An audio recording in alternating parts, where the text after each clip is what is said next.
Welcome to Hacking Your Leadership. I'm Chris, and welcome to today's guest interview. Our guest interviews are long-form interviews with leaders from around the world. They've each been selected because of their valuable perspective on leadership and the work they've accomplished in this space. Today, we're joined by Gil Dennis, Chief Operating Officer of Indigo Books and Music, a billion-dollar Canadian retail organization dubbed the world's first cultural department store.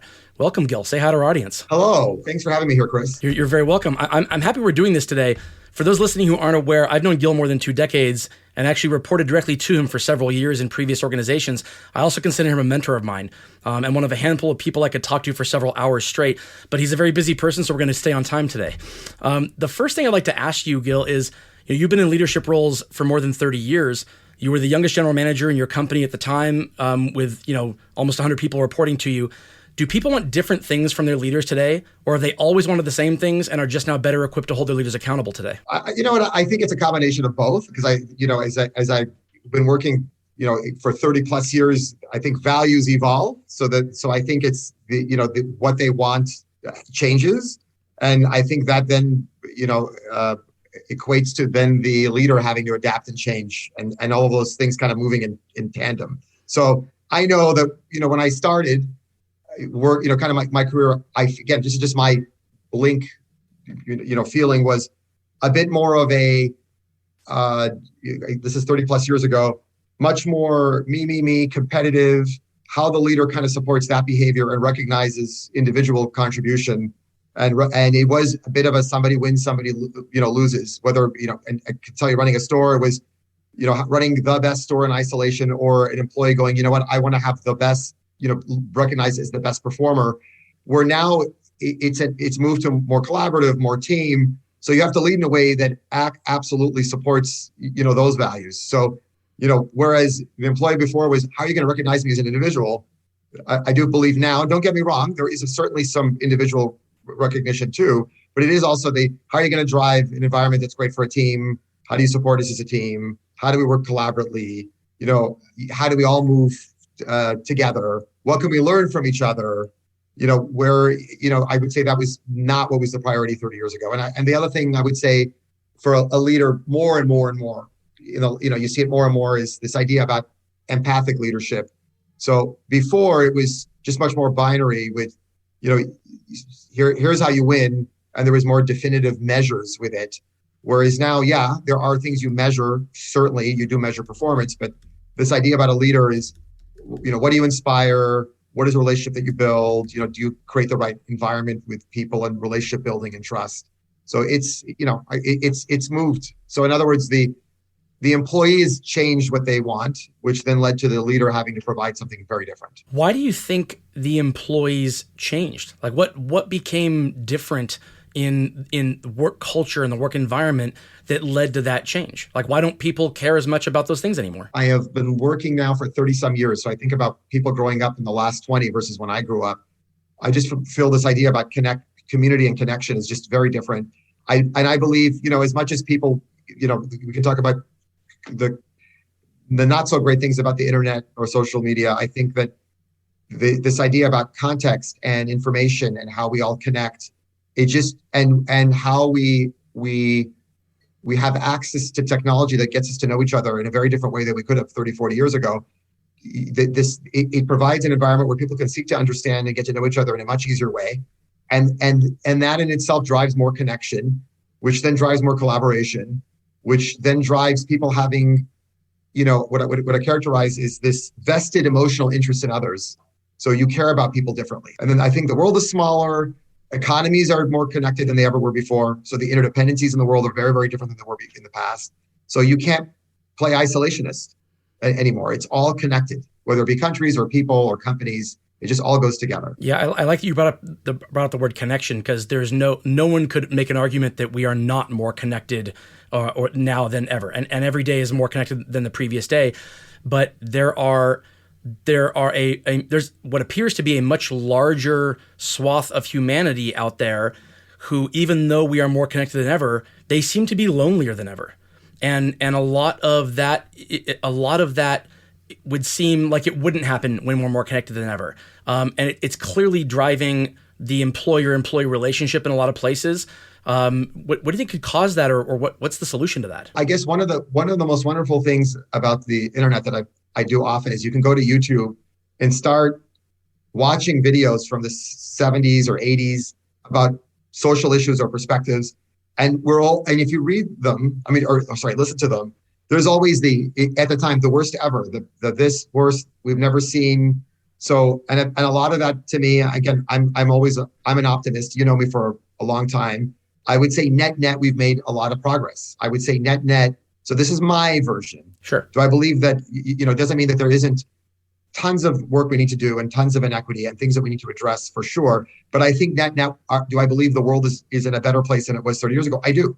So I don't know. That means that the way we just characterized, I think existed 30 years ago too. So I think that, it's what I call context and isolation. We can talk about all of the terrible things about social media, which when people bring them up, they're right, I think, for the most part. But it's still context and isolation because it's not bringing up all the good things that social media brings. And let me give you a very interesting, I've said this is maybe it's a very interesting thing that comes to my mind. But literally, I think when I was announced in my role at Indigo, one of the questions was one of the 5 books that changed your life. And one of the things I talk about is the Betty Ford autobiography that she wrote in the late 80s. And why I was so in awe of her was because I felt like she championed these values that were so different from the generation she grew up in. One, she was a cancer survivor, and she grew up in a time when you didn't talk about health issues. So it was like, we don't talk about any of those things, and everything is left in the home. And then she talked about her drug addictions, and it was that was that generation of no vulnerability, no transparency. It's by myself. We're all in this, alone, and we're not going to talk about it. And I would say that what she's done is a trailblazer. What she did, what she role modeled, somebody of privilege, that it would be even harder because you're supposed to put on this pedestal of perfection, and the wife of a sitting president that was just very open about all those things. So my question to you would be, when we use the word lonely, if you grew up in in her generation, which is the silent generation, I would say, I think that felt for people who grew up in that time, again, relatively pretty lonely. Don't speak, don't talk, don't share, don't tell how you feel. I would say that we've made a ton of progress. Now you accelerate 40, 50 years later, I think we're much more open. We are, I get, it's all relative. It doesn't mean we don't have work to do, but we are moving towards a world where you're more accepting of people. And I think that, again, when somebody uses yes, people are, feel more isolated or lonely, I just say, if you look at the continuum of 50, 60, 70 years in social change, I think we've made a lot of net, we've made progress. So it's less about more people being lonely now and more about it. Before it was lonely and we didn't talk about it, so I guess it doesn't exist. I think that's brilliantly said. I think the awareness of it is higher. Yeah. But I think it was, you talk about, people just didn't talk about it. My parents are part of that, right? I mean, my mom was always like, don't tell people this, don't tell people that, don't ever share this. And, you get to a place of going, well, why can't I? Well, because you don't want people to think. And it's like, well, I want to be myself, and I want to be true to myself. And of course I want to share. Yeah. So I think that's a great call out. I think you just have a heightened awareness of the issues more than before, but I think people have more of an opportunity to be true to who they are and connect. I remember once when I was growing up, my father said something to me. I was in a pretty major shouting match fight with my siblings. Like, we were all kind of fighting over something. I totally forget what it was, obviously. But he came in and he said, you kind of half jokingly, but if you look back on it, there's absolute seriousness behind it. He said, I don't care if you kill each other, just do it quietly. And it was about this whole, I don't want the neighbors to think that there's problems in our house. I want the neighbors to know that everything's hunky-dory here, that no one gets to see us fight, That's right. That's right. But I think he's 100%. 100%. So, going back again, I think the world's more connected. We have more outlets to share and build relationships. And that has driven that value system in the workplace. I want to ask you about why inspiring people means so much to you, because there's priorities change all the time. There's the priorities of the day, the month, the year. There's social sentiment. There's always distractions. But yet throughout your career and in the roles you've taken, you have stayed pretty focused on empowering and inspiring people. That is almost like the baseline of everything. Why does it mean so much to you? Okay, so decouple the two things because let's say inspire first. Let's start with that. So and because I have something a little bit different for both. Okay. And inspiring, again, it's one of those words, by the way, that I believe can mean so many things to different people, right? What does the word inspire mean, right? Right. And so for me, maybe it could be even a bit of a different translation, which is I want to be the good energy in the room, and I want to be that energy that drives other people's energy positively, and you know what, and that means a lot to me. And if I feel like my energy is driving somebody's energy, it gives me energy. So it works. There's nothing, again, it's not even I would characterize as a necessarily an altruistic. It just makes me feel really good if my energy can make somebody feel really, really good. When I leave a conversation, did that person feel in a better place with their energy because of mine or not? Is how I look at it more that way. So it's kind of as a first thing. So I'm just wired that way. And I'll say, so, and that I hope is inspiring. And part of that is, again, does it leave somebody inspired? I move their thinking, or I made them feel better, or I made them feel more confident or purpose-driven. But it does start with the word energy and feel, those two words, energy and feel. And then it goes to that.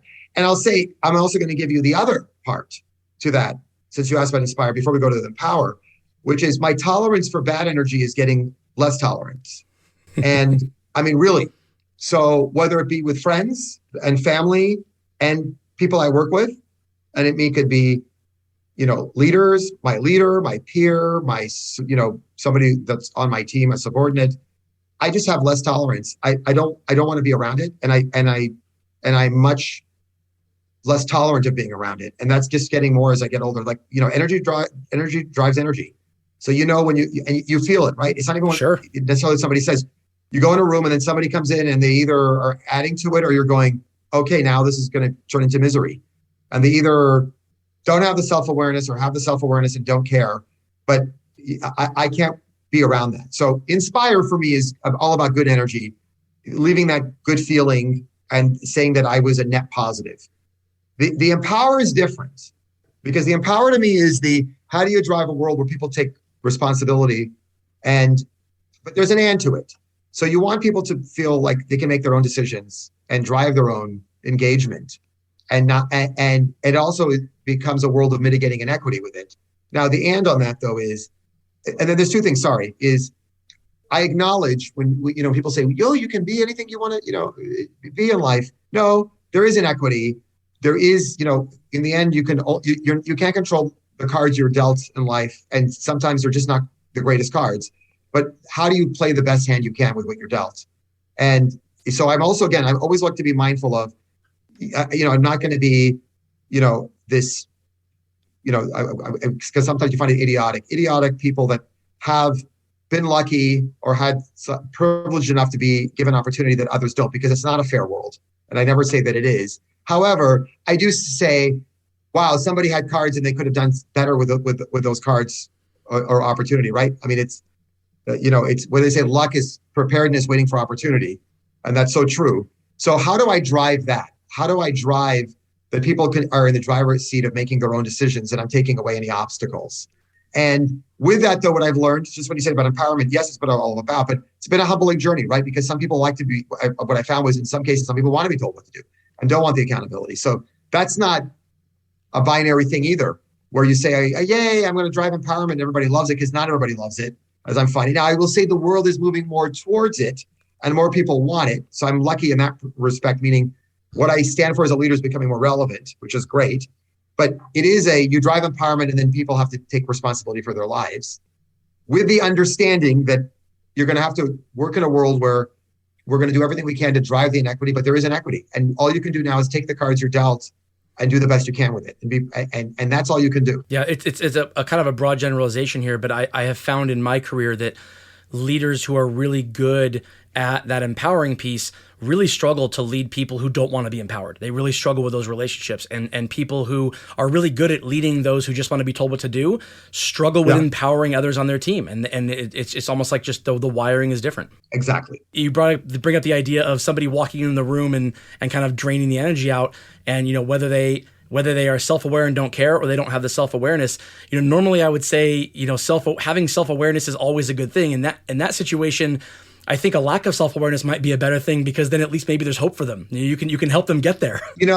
I'll tell you, Chris, we can talk about this for hours, because I go back and forth on that one, right? Sometimes I get mad and say, do they just don't understand, or they just don't care? And there's trade-offs on both. To your point, I think it's better if at least the value system is in a good place, and if they understood, they would make a different decision.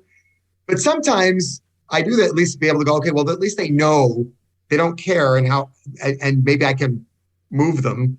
There's that side too. However, it's a tough one. Is it that if you through education, people will understand and learn, so to speak, or if it really is that they know and their values are just too far, in a different place, you can't move them. I don't know. Like, it's to your point, that's a very, very hard one. I want to go through a couple of what I consider to be Gill-isms. You mentioned these are things that I've heard you say over the years, and they mean something maybe different to me than they do to you or to different people who hear them.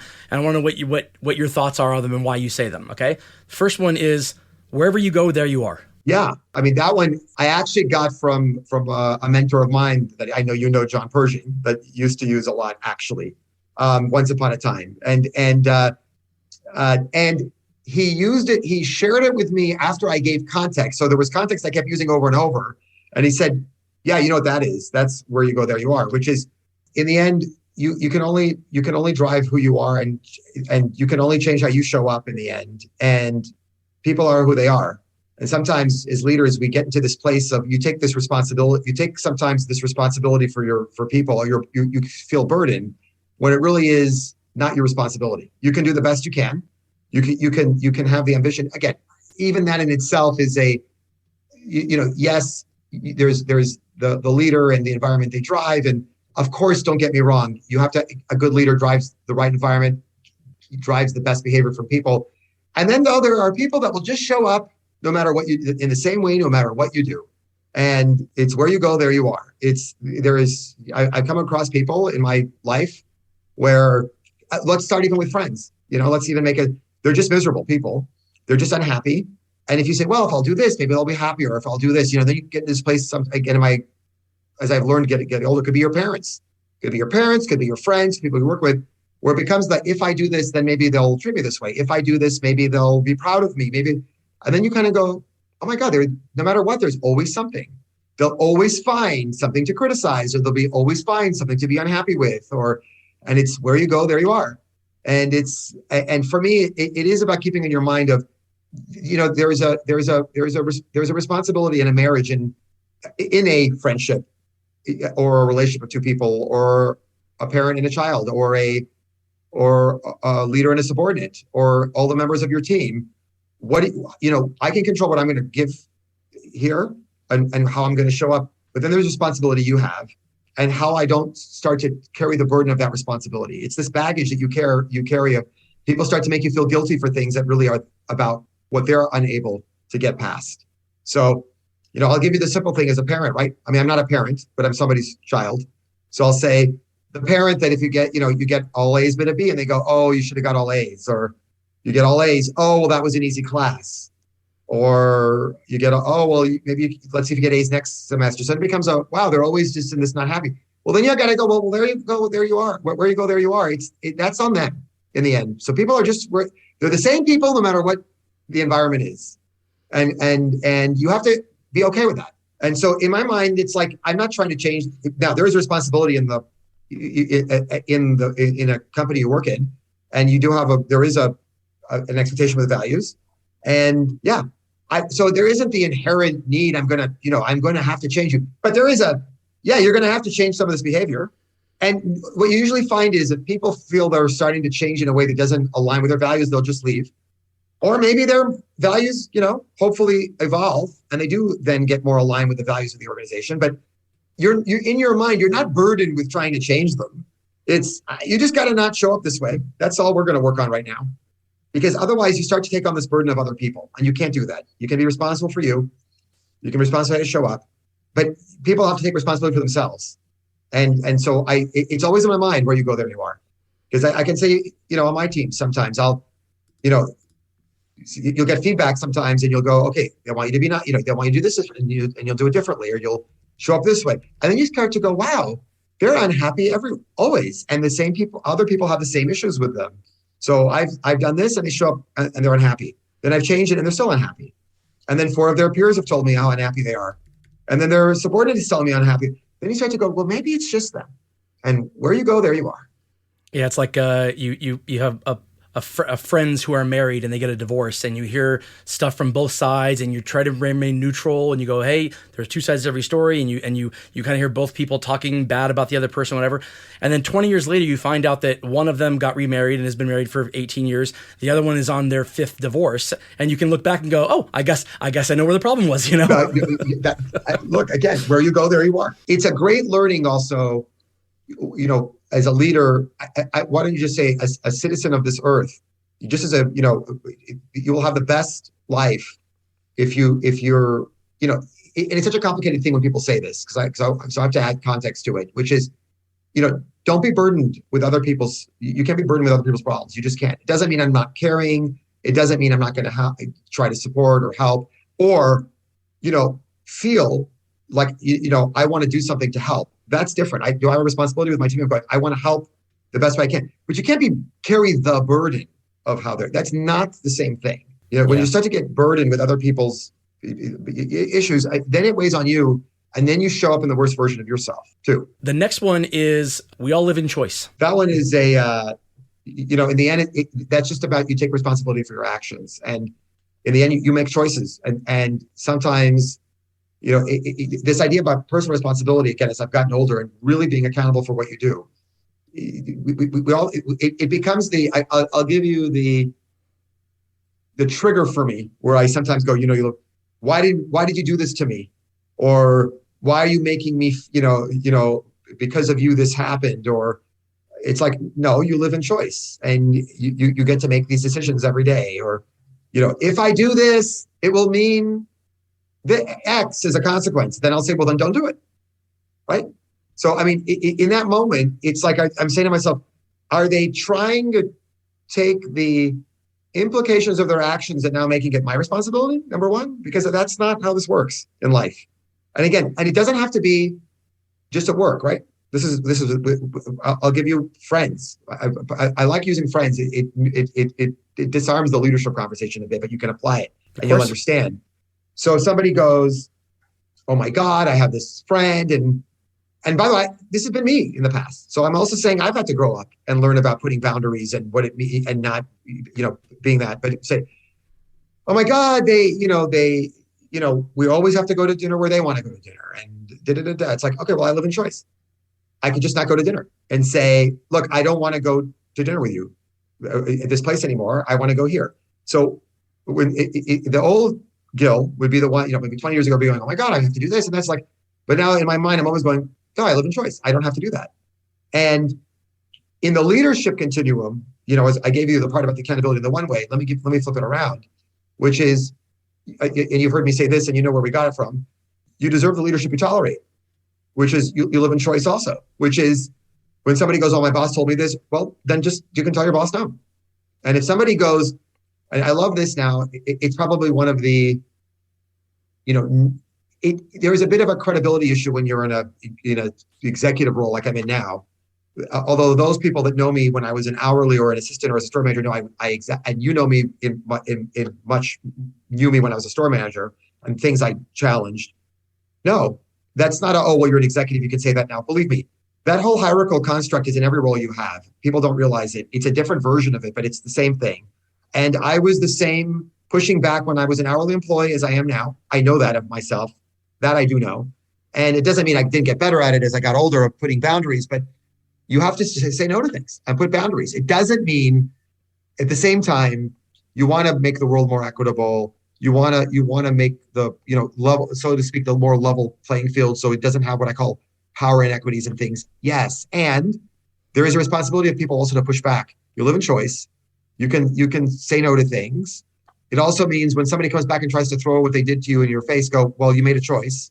So that works that way also. So in the end, that to me means you have to take responsibility. Okay. So, and I'm loving, one thing in the last few years I'm enjoying, people are making more choices. And it's wonderful to watch how people are, systems are organizing themselves and saying, yep, we're not doing that. Sorry. You want us to do that? Nope, we're not. And some of those, very, very, how do you say, outdated ways of thinking are starting to get a light bulb of like, oh, I guess they're going to challenge us now, and they're going to take responsibility in a different way. If somebody were coming to me now as a friend and complain and go, oh my God, it's so exhausting to be friends with Bob. We always have to go to dinner. It's always early, and it's always at his favorite restaurant. Then I'll go, well, you live in choice. You don't have to go. Well, it's harder than you think. I get it, but it's just still you live in choice. Obviously it is. I know you're not making light of that. And some situations are much harder are much easier said than done.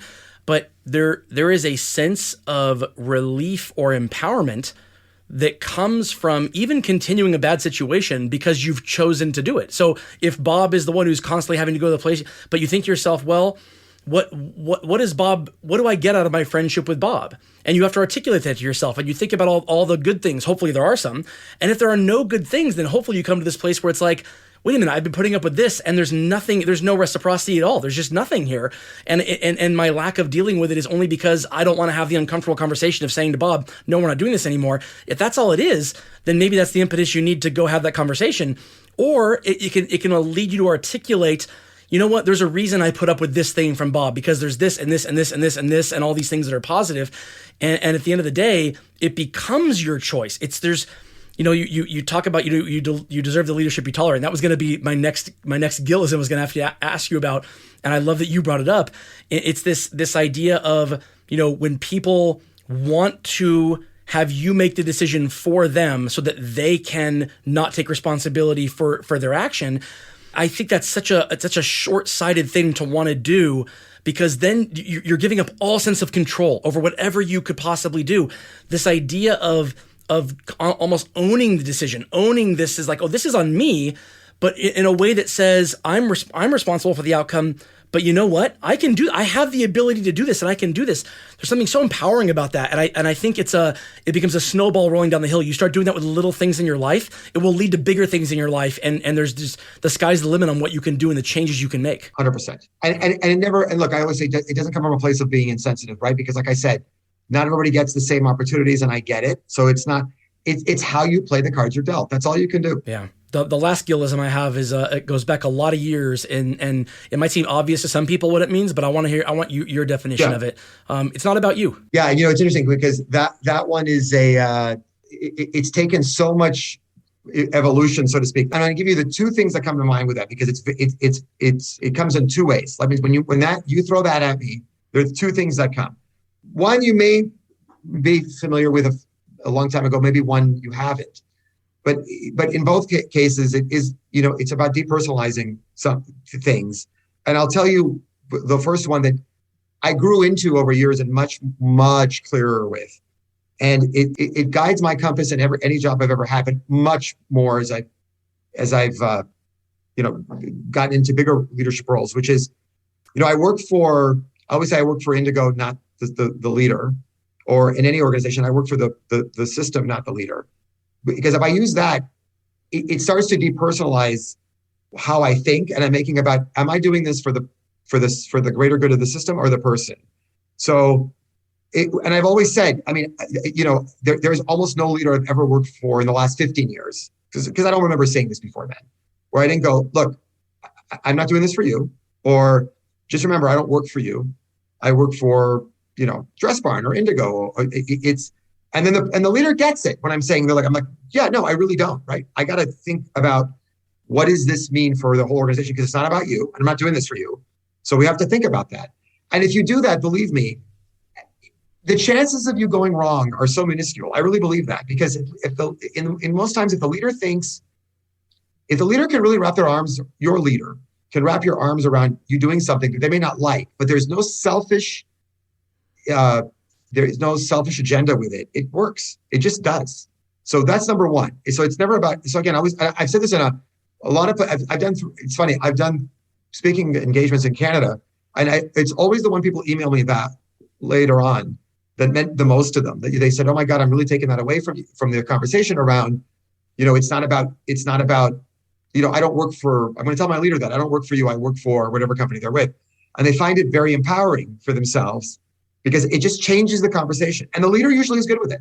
It's like, I'm not, okay. And by the way, it also makes the leader start to question, are they, because you're speaking an I, doing something that's about them versus the organization? So that's number one.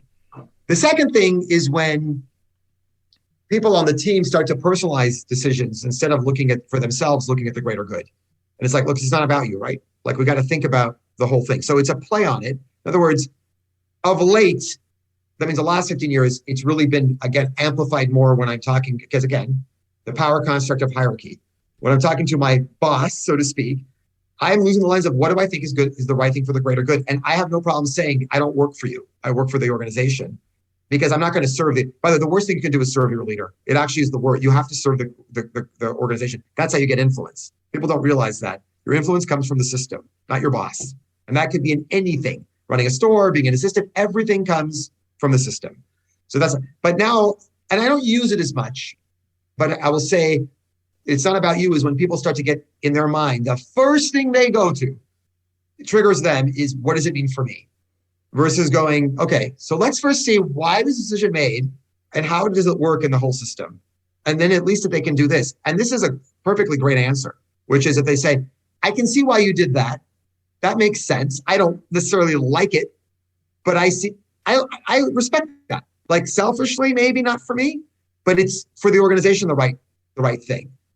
Yeah, there's something really disarming about making sure that your own decisions are not rooted in anything that is self-serving. There's so much grace that you get from people when you do we react as just human beings. We react differently when someone does the wrong thing, and you can see why they were doing it, and it was because it benefited them.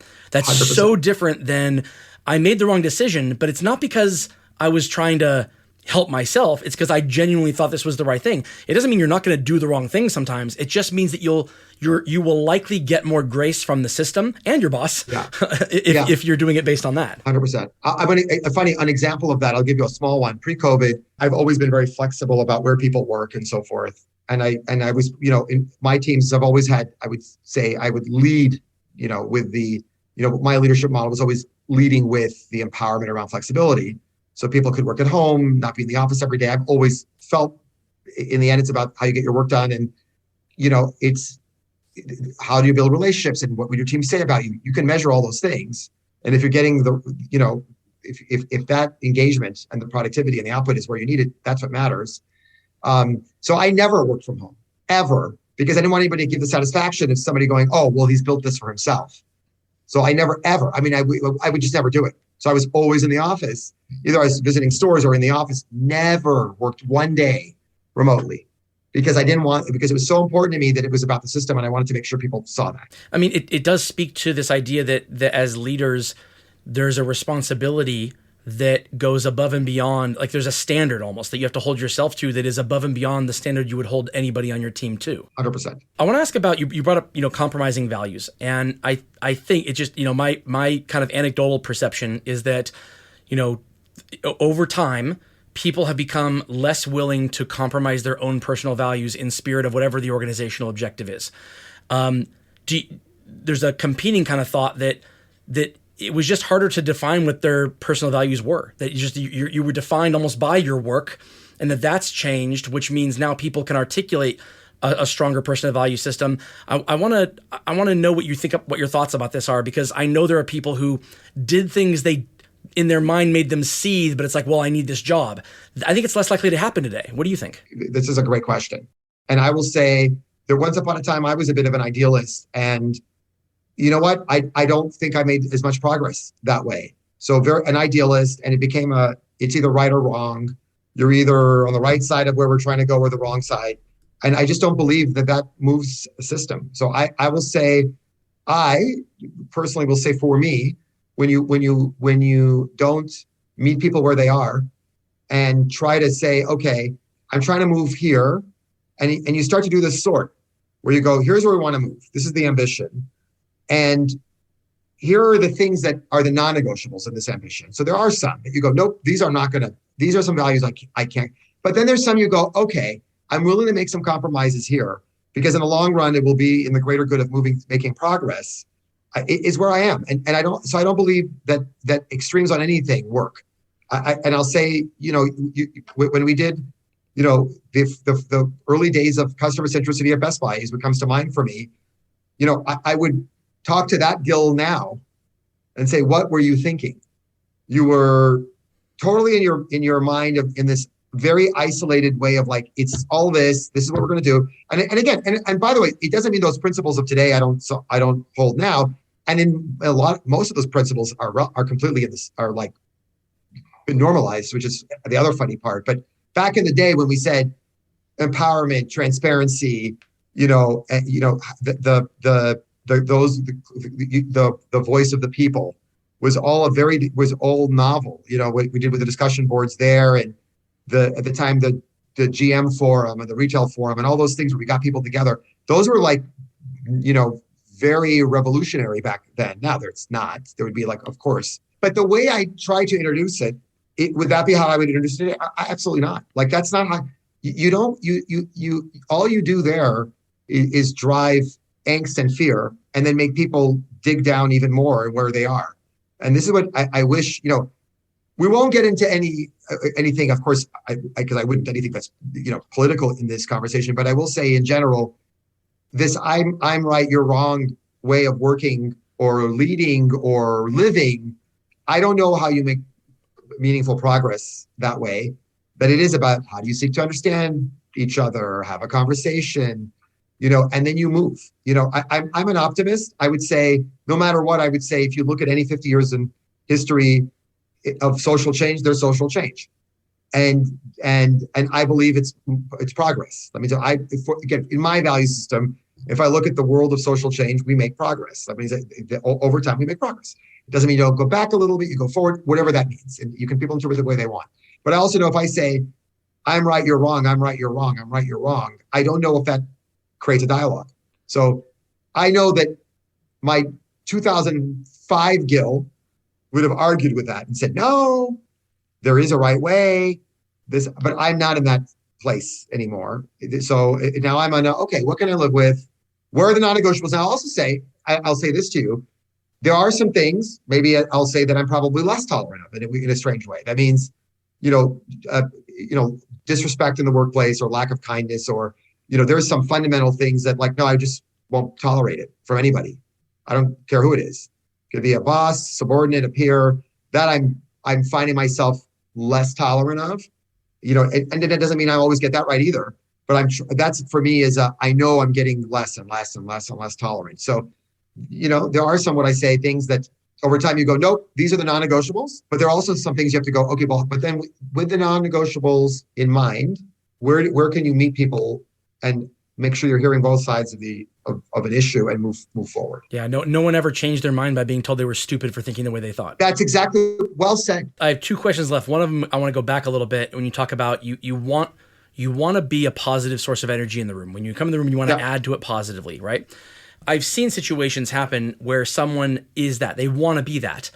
And that the interpretation of that positive energy is interpreted negatively, almost like this person isn't able to read the room. Like this room isn't looking for positivity right now. We're looking for realism, and they want to tell themselves what they want to see, and it can almost push against that positive source of energy in the room. Have you ever found that being a source of tension in when you've led teams or gone into a room? Yeah, but and I'm so happy you asked that question, right? Because you were so, I think, really smart on how you framed it. Because define positive energy. It's the right energy for the situation, whether it be, is it we're dealing with a crisis, whether it be COVID, or we're celebrating record sales in a store. There is a version of the right energy that comes that people feel, it drives the right energy in the moment. So let me give you the example. If it's a crisis, you want to come with the support, the confidence, the empathy, if you will. That's what you want to come with, right? If it's you're recognizing some really good work, that's coming with a celebration energy. But to me, there's a commonality of they're both really good energies. So I think that's a better way of saying it. Maybe it's not it's a good and or right energy that drives. It is the right energy for the situation. Maybe is a better way of saying it, rather than good or bad, than making it binary good or bad. It's the right energy. And to your point also about people do that and it's the wrong one. That's lack of self-awareness, not understanding what empathy is, and oftentimes they're not feeling good about themselves. So you can't contrive it. So whether it be they're not feeling good about your results, but they're pretending to be. You'll read right through it. They're not seeing the severity of the situation, but they're pretending to be. People are going to see right through it. So it starts with you, right? And where is your energy, and is it connected in the world in the right way? It starts with you. So if you can't figure that out and feel and know how to connect in the world in the right way, look, it's the old. People put all these, they'll put a PowerPoint together with all the stuff they want to do, right? And people in the room are rolling their eyes because they know that to that point, that person has never role modeled any of that or that kind of energy. We want to be a caring, I want to be, a caring leader. Well, so far you haven't showed any of that energy. My point is, it's never about what you say, it's never about what you aspire to be. In the end, people are going to remember you on how you made them feel. And how you made them feel starts with how you feel. And are you connected with are you connected on this earth in the situation in the right way? So if you can't connect and integrate with it in the right way, you wouldn't be in a position to then bring the right energy in the room. I'm going to give you something that I've done often, and it's almost a blink reaction for me. When somebody goes, "Oh my God, what do you think I should do when I go in this room?" Or something, "What do I do when I go?" I go, "Well, how do you feel right now?" First thing I say is, "How do you feel right now?" And that leads to the right thing. Yeah, the only thing worse than a leader who isn't in the same boat with their people is a leader who tries to be in the same boat with their people when they're not, That's or right. tries to imply that they are. It's the worst. It's the worst. I know this is hard for you. It's like, no, you don't. No, you don't. Yeah. So just don't say that. The last question I have for you is, obviously the COVID and post-pandemic and all these things that have changed in our world have changed the employer-employee relationship dramatically. There are a lot of leaders out there who struggle with this. They are trying to do the best of their team. They have the best, most positive intent, and they've had to summon things within themselves. They had to learn things within themselves about people that they never knew how to do before or never had to flex those muscles before. There's no sign that these changes aren't going to stop. What do you think are the skills that are kind of like the leaders of the future that maybe are starting to show up today, but they're not necessarily widely accepted, but you think are going to be kind of imperative for leaders to lead their team well in the future? Okay, I'd have a few things on this one, and I'm very happy you brought it up. And I'm sorry, this one may be a bit not in the right order or a sequenced order because it's so much to share. And I'm glad that you asked this question. First of all, the question I'm going to ask is, why are you leading? Because if it's about you want to be in a position of power, so to speak, you are going to be pushed out of the system because no one's bigger than the system. And this idea, what I've seen over the years, and what I'd say the last few years has accelerated, is the way people organize and leverage what I'd say the influence of the system to move things forward. Either the leader is helping move it, or they're fighting against it, and it's not going to work. So, first is, what are you trying to do? Are you trying to influence, or this is more about you're trying to be in this position of power? And I'm going to tell you the example I'll use, and it was one of those like, wow, this feels really good. One of my, I have two, the two proudest store leader experiences for me. And as a store leader, and I've led for 32 years, but 11 of those almost as a store leader. So I did that role. It's not like I kind of did the role. 11 years, did the role. I'm more proud of my learnings in that role than any role I will ever have. And I learned how to lead more in those roles than I ever have.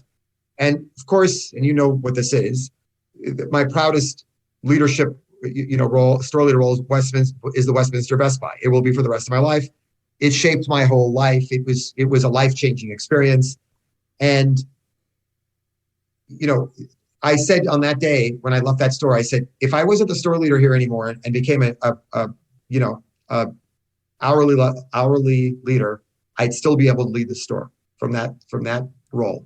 So I did nothing, and that's what I knew. I got to a good place of, I gained the trust. I earned the trust and respect of the team, not because I was the store leader, but because I built those relationships and I was able to influence and lead, create movement. And that's when I was like, wow, this is amazing. I know they respect me for me.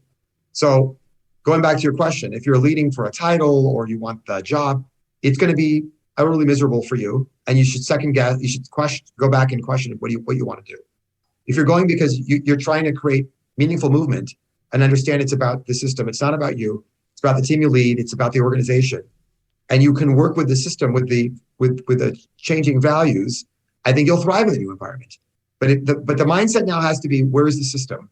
And where do I move with the system? Not I'm the boss, this is what we're going to do, because it's not going to work. Now, you've worked with me a long time, and you know how off-putting that kind of leadership has always been for me. I can't work with people like that. The command and control bosses I've had are the worst bosses I've ever had, and it's always adversarial. Now, with those kind of bosses, I don't work well with you tell me what to do. Just tell me, hey, somebody tell me what to do. I don't work well with that.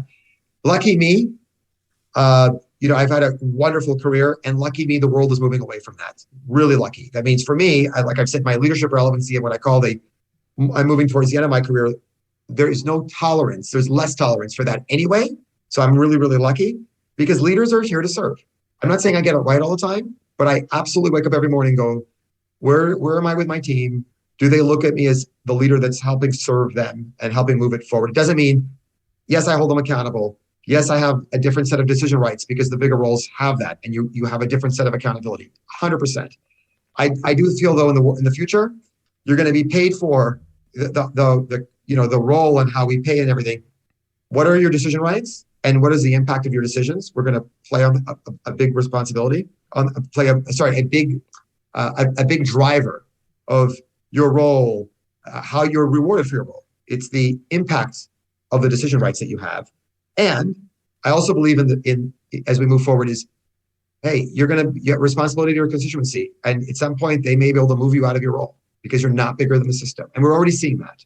So I love where the world is going. Leadership's always been about serving. And I don't mean that in an eye-rolling way. It's true. You know what you worked with me before. It doesn't mean I always got it right because I didn't. But I know what my ambition is and the leader I want to be every day. So if it's I'm the boss, you're the subordinate, that's not going to work. And this last 2 years has showed systems are organizing differently. Employees are much more, deliberate about prioritizing what they will do and won't do. It's companies that said, that started, it's funny to watch. I won't mention any, but there's a bunch that said, hey, we expect everybody back in the office next week. And like half showed up. There's actually one headline I actually read specifically on that. And it was like, okay, well, then we're just not going to show up. So if you led with your title, you will fail. If you led with the trusted relationships that you're built with your team and the respect you built with your team, you will succeed. I think that's sage advice. And I think it means that this isn't trust that you build in the moment of actually making the policy. It's trust that you have to build when the times are good. It's trust that you build every day before there's that crisis. Because if you wait until the crisis in order to hope people trust your decisions, you are way too late. Well said. Exactly. Thank you so much for your time today, Gil. Our audience appreciate it. We really appreciate it. Thank you. And we wish you the best of luck. And hopefully this isn't the first time. This is the first time, but hopefully not the last time. Thanks, Chris.